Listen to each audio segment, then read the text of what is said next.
Ferrari, on va dire ouf, ça s'est bien rattrapé. Ferrari s'est bien rattrapé après la séance de qualification. Il faut le dire, absolument désastreux. Ça a terminé la séance de qualification 11e et 12e. Jamais dans l'histoire d'ailleurs du circuit à Imola, une Ferrari ne démarrait pas un Grand Prix après les qualifications en dehors du top 10. Heureusement et fort heureusement, ça s'est bien rattrapé après une prise de risque lors du Grand Prix à Imola. Ça termine après une belle remontada, vous allez le voir, pour Ferrari, 4e pour Hamilton et 6e pour Charles Leclerc. Alors il y a eu beaucoup de fortunes diverses. Alors oui, Hamilton termine 4e, mais c'est vrai que celui qui a fait une course absolument fantastique et qui méritait nettement mieux, c'est Charles Leclerc. Mais oui, Charles Leclerc qui a fait un travail fantastique et surtout qui a fait un travail stratégique avec son écurie assez fabuleux. Leclerc qui s'arrête en tout début de Grand Prix et qui derrière on comprend avec cet undercut fantastique qu'il est 4e virtuellement, et puis il se fait entacher par la safety car. Il se fait entacher par la victoire de safety car dans un premier temps, mais également par la safety car. Il a jamais de chance, et c'est surtout ça en fait moi qui en ressort par rapport à ce Grand Prix d'Émilie-Romagne, c'est que Charles Leclerc méritait nettement mieux. Ouf, Ferrari fait un bon Grand Prix dans la finalité. Alors on parlera après si oui ou non Ferrari ça rassure ou pas, mais clairement juste Leclerc, la malchance absolue là, encore une fois. Malchance absolue, oui, encore une fois, souvent sur le même. Ouais. C'est pour ça que du coup il y a quelqu'un qui me dit dans le chat, mais oui, cette phrase avait fait beaucoup rire durant le Grand Prix où Alonso disait que voilà, c'était le pilote le moins chanceux du monde. J'invite Fernando Alonso du coup à le dire droit dans les yeux à Charles Leclerc. Ouais. Globalement. Ouais, ça a été dommage. L'arrêt anticipé du coup a créé, a semé le doute. Globalement, chez pas mal d'écuries qu'on... Ouais, c'est lui qui a instigé, ou du moins qui a été l'instigateur de tout ce qui s'est passé dans le Grand Prix derrière. Parce que tout le monde s'est dit, il a fait un undercut de fou. Ah, ça a l'air de fonctionner. Voilà, derrière. Ouais, il y a lui et Lawson, oui, qui s'arrête très tôt. Et voilà, il veut s'enlever un petit peu de ce train qu'il avait devant lui justement pour incliner et remonter avec ses hards. Et ça, en fait, ça a parfaitement fonctionné. Ouais. Quand on voit que voilà, il avait tranquillement sauté tout le monde, son rythme était bon en plus, parce que bon, la VSC arrive au pire moment. Ah oui. Clairement, c'est un rythme où vraiment Charles était très très bon. Donc voilà, rebelote, tu te fais avoir par la VSC, obligé de rentrer. Et puis derrière, ouais, t'as la safety car qui arrive, et puis t'as cet imbroglio finalement qui se crée avec Hamilton aussi, qui veut changer de gomme, qui veut rentrer. Et du coup, Charles ne peut pas rentrer parce qu'il savait pas combien de temps il allait perdre. Ouais. Clairement derrière Lewis, donc puis sachant qu'il lui restait qu'un train de pneus soft, donc ça aurait pu être aussi très compliqué de finir la course pour lui en soft vu le nombre de tours en fait qui restait. Donc la finalité, oui, le meilleur choix c'était de rester en piste avec ses hards usés, mais bon, voilà, ça a fait clairement ce qu'il a pu, voilà, donc forcément fin de course compliquée avec cette bataille avec Albon. Ouais. Mais là-dessus, on peut pas lui en vouloir en fait sur cette course-là. Ouais. Il a clairement fait ce qu'il a pu et voilà, ça finit 6ème, donc oui, c'est bien, mais voilà, c'est 6ème quoi. Leclerc qui s'était exprimé après le Grand Prix. Les épisodes ne se sont pas déroulés comme je le souhaitais, ce qui me donne beaucoup de frustration. Je sais que j'y ai mis tout mon cœur, je sais que j'ai tout donné, mais nous avons eu 2 safety cars au pire moment, donc plus particulièrement une VSC et une safety car derrière. Dans la seconde safety car, forcément, je n'avais qu'un soft dans les stands et je voulais le mettre, mais Lewis a changé d'avis et s'est arrêté. Et je ne savais pas combien de positions j'aurais perdu en attendant derrière les stands. Finalement, je n'ai pas de regret car je pense que j'ai peut-être aidé Lewis un petit peu. Pour ma part, j'ai essayé jusqu'à la fin. Je comprends les questions des journalistes car à chaque fois que nous nous présentons devant les caméras, nous disons que nous avons besoin de comprendre. Je pense que c'est courant en Formule 1, le besoin de comprendre, et nous utilisons toujours ces mots. En ce qui concerne la réaction, ce n'est pas que nous ne comprenons rien à ce qui se passe. Il y a évidemment des signes, nous essayons beaucoup de choses dans le simulateur et pour l'instant, nous n'avons pas trouvé la solution. Nous y travaillons beaucoup et je dirais que nous devons comprendre, bien que je doive peut-être arrêter de dire cela. Ai-je confiance en ce sens, en ce groupe après 7 ans? Oui, j'ai confiance. Nous devons tous l'avoir et nous devons aller jusqu'au bout. Je ferai de mon mieux et j'espère que cela finira par payer, explique Charles Leclerc qui après a eu des mots quand même assez forts chez Sky Sports là. On sent qu'il a parlé avec le cœur du moins. Bah, il faut, parce qu'en même temps, bon, après, c'était un week-end aussi à domicile, donc voilà, c'était aussi la volonté de bien faire et absolument de tout donner. Et quand tu as une voiture aussi compliquée que celle-ci, forcément, tu ressors d'un week-end en fait ultra frustrant. Mm. Quand tu prends encore une fois, la course de Charles et de Lewis, elle est très bonne. Ouais. Malgré, tu vois, le fait que Lewis reste bloqué très très longtemps derrière Antonelli, voilà, il a su aussi bénéficier grandement des VSC, voilà, qui ont été à son avantage, qui fait que du coup, il finit P4 et c'est clairement pas volé. Et tu as cette frustration d'avoir une voiture qui un jour ne marche absolument pas et le lendemain arrive à être dans le rythme en fait à un certain moment de la course des meilleurs. Ouais. Et tu te dis qu'en fait, à quoi ça sert d'être dans le rythme des meilleurs quand tu pars voilà aussi loin sur la grille. Ouais. Et c'est ce problème fondamental en fait qu'il faut corriger sur cette voiture. Ça viendra pas encore une fois du jour au lendemain. Et c'est pour ça que c'est important aussi de mettre les choses au clair, parce que c'est vrai que ça va être barbant aussi. Il faut les comprendre, mais d'avoir toujours les mêmes questions, toujours les mêmes. Bah oui. Le même refrain à chaque fois, donc c'est pour ça qu'il dit ça, justement. J'avais besoin de comprendre. Oui, il y a le besoin de comprendre. Elle a peut-être quelque chose sous le pied, cette voiture, mais ce sera pas, encore une fois, possible de rivaliser avec McLaren et Red Bull dans ces conditions-là. Ouais. Donc c'est en ça que c'est urgent. C'est que le résultat peut être bien meilleur et tu peux aussi t'enlever une difficulté supplémentaire. Parce que là, au final, on dira quoi? Qu'une qualification optimale aujourd'hui pour Ferrari, ça serait quoi? 5 et 6? Ouais. Bon, tu pars 5 et 6 aujourd'hui. Tu joues le podium, hein, facile même, je pense. Hein. Bah, même si tu joues pas le podium, au moins tu te compliques pas la vie. Ouais. Stratégiquement parlant, tu es peut-être bien placé pour les VS et machin, tu te facilites un petit peu la vie. Parce que voilà, le fait de partir derrière, forcément, ça implique d'aller doubler des pilotes et de te mettre encore plus en difficulté derrière. Ouais. Donc, tant que ce problème de façon de qualification ne sera pas réglé, on aura toujours les mêmes déclarations en fait à faire sur Ferrari finalement. Et plus particulièrement également à Hamilton qui a fait un excellent boulot aujourd'hui. Alors encore plus aujourd'hui, je vais mettre à l'honneur le travail de Lewis Hamilton. Alors oui, Leclerc a eu beaucoup de malchance, mais le travail de Hamilton avec la voiture, on sent que l'adaptation rentre de plus en plus et qu'on sent aussi que Lewis Hamilton ressent aussi des bonnes choses par rapport à cette SF25. Alors peut-être que c'est aussi la spiritualité, on va dire ça ainsi, autour de Imola, du fait que c'est le premier Grand Prix européen, le premier Grand Prix de Lewis Hamilton en Italie en tant que pilote Ferrari. Peut-être que ça a joué. Mais Hamilton, il explique que la voiture m'a procuré de bonnes sensations, l'équipe a fait un travail fantastique et je pense que nous y arrivons petit à petit. Ricardo, son ingénieur de course, a fait un travail fantastique de communication avec moi et j'ai gardé mon calme, il a été calme en conséquence. Toute l'équipe a été calme, même dans l'exécution de la stratégie et des arrêts au stand. J'espérais quelques tours de plus car j'aurais peut-être pu monter sur le podium, il aurait clairement pu monter sur le podium Hamilton. Je suis très heureux, l'esprit des tifosi était incroyable, je remercie vraiment tous ceux qui sont venus ici. C'était pour moi très spécial pour moi de voir effectivement la marée rouge. Je ne savais pas à quoi m'attendre, je ne sais pas combien de personnes sont venues, mais je pense qu'à la fin, il y avait une foule énorme, l'une des plus grandes que nous ayons eu ici.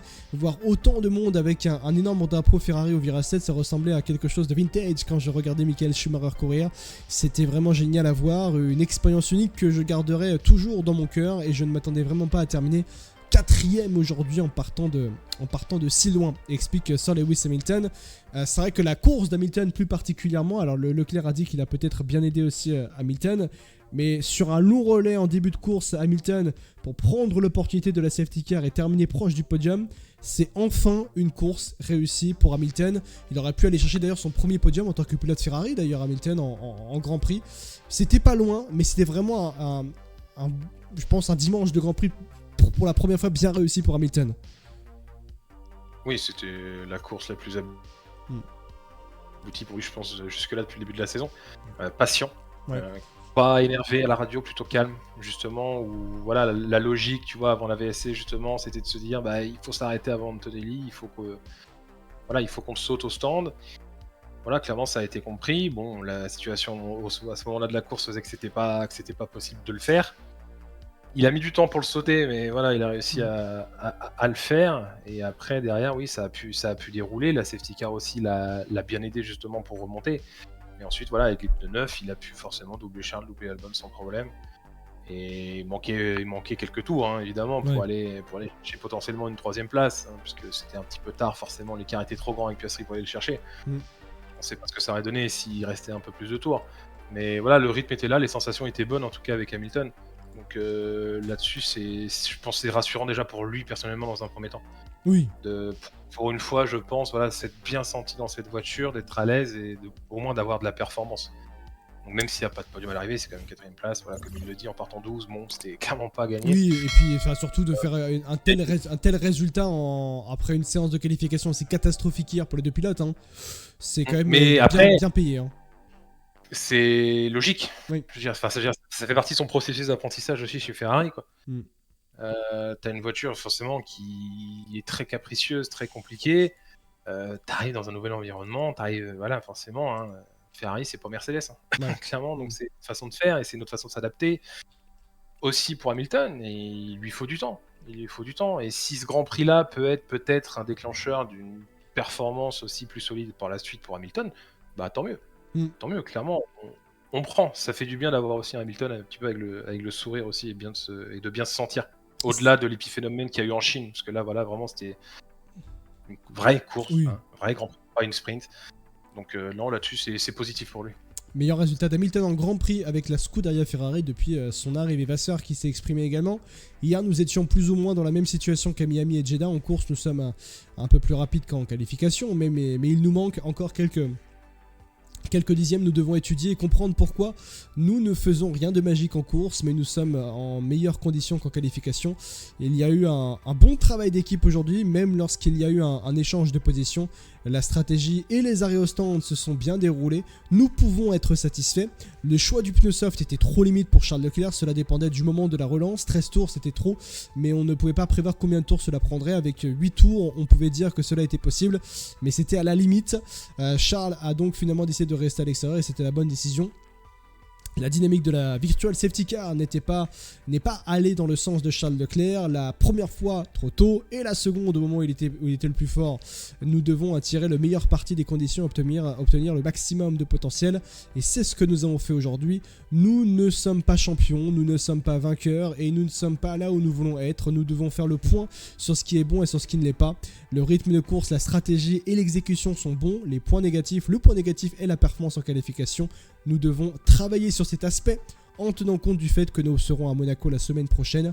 À Monaco, le samedi est important, mais nous pouvons aussi nous attendre à ce que les choses soient différentes. Espère du moins Frédéric Vasseur par rapport à Monaco la semaine prochaine, ce qui m'amène à une question. Est-ce qu'on a des raisons aujourd'hui d'être optimiste pour la Scuderia Ferrari pour Monaco? Alors, spoiler, je vous donne la déclaration de Charles Leclerc pour ceux qui ne l'avaient pas vu. Leclerc, lui, il a dit officiellement non. On peut pas être optimiste, du moins il n'est pas optimiste par rapport à Monaco, par rapport à la semaine prochaine, mais est-ce qu'on peut être même optimiste, même dans la globalité, par rapport à l'après Monaco, avec le Grand Prix d'Espagne, le Grand Prix d'Autriche, le Grand Prix du Canada? Est-ce que ce Grand Prix du moins de Imola, ce dimanche à Imola, te rassure, par exemple? Le dimanche me rassure, le week-end complet, non, absolument pas. Ouais. Absolument pas. Tant que ces problèmes ne seront pas corrigés, on aura la même salade chaque week-end. Et encore, là, ça a bien fonctionné à Imola. Ça se trouve qu'en Espagne, le rythme sera catastrophique et oui. On finira là où les Ferrari ont commencé sur la grille, peut-être assez loin. Donc, non, c'est une satisfaction sur l'instant. Mais pour le moment, sur la globalité du week-end, il y a beaucoup de choses sur lesquelles il faut bosser et améliorer les domaines. Et c'est des domaines qui sont tellement profonds, encore une fois, qui ne seront pas réparés en 2 jours. Donc là-dessus, oui, il faut profiter du moment. C'est une belle remontée, une belle course, une bonne performance globale de Ferrari, voilà, pour les fans à domicile. Mais il ne faut pas s'attendre à ce que l'exploit soit réédité très rapidement, loin de là.